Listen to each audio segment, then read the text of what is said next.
Hey everyone, welcome back to the channel. In today's video, I'm going to show you how you can get the Cash App card for the Cash App. So what you want to do is through the Cash App itself from the home page, go down here towards to the bottom and click the little icon that looks like a credit card.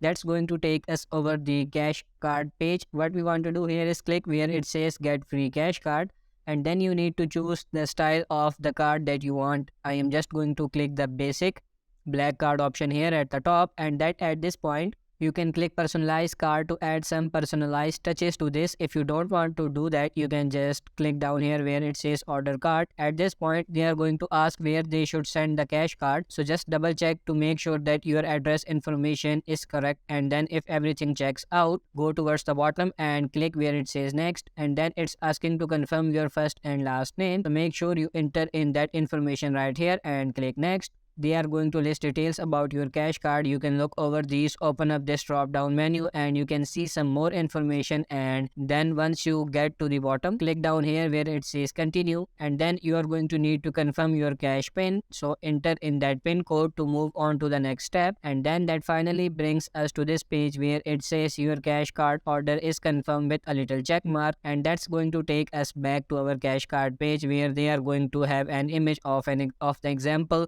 of our cash card, and it's going to say preparing cash card. It's going to arrive soon. You just have to wait for the cash card to arrive in the mail. So that's it for this video. I hope this video was helpful. If it is, like this video and subscribe to the channel. Thank you.